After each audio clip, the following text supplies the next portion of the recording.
მსოფლიოში 2-2 ქვეყანა. იპარავდა თუ არა სააკაშვილის ხელისუფლება ხალხის პულს. ეჯდა თუ არა წილში ძველი მთავრობა ბიზნესს. ეკონომიკური ექსპერტების ტვინებში არსებობდა ერთი აზრი, რომ სააკაშვილის ხელისუფლება იპარავს პულს ყველაფრიდან. რა განსხვავებაა გადარჩეული და არჩეული მთავრობების აზრიან მმართველობებში? ჭამს თუ არა დღეს სამართალი პურს? სამართალმა პური უნდა ჭამოს, სამართალმა პური უნდა ჭამოს, მაგრამ გული არ უნდა ერიოსო. არის თუ არა კახა ბენდუქიძე წინა მთავრობის მეხოტმე?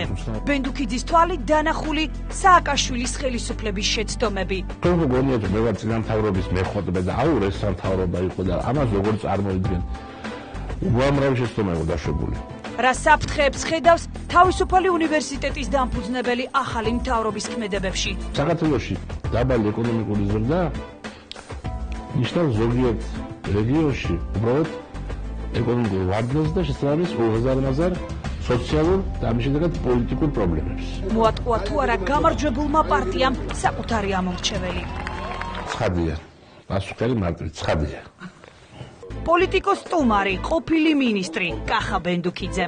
საქართველოს გაუძლო მონღოლების შემოსვლას მურვანყრუს, თემურლენგს, აღარ ახმედხანს და რუსულ ოკუპაციას 200 წელს ახლა ნუ საშემოსავლო განსახილვის არ შემცირებასაც გაუძლებთ როგორ იმედი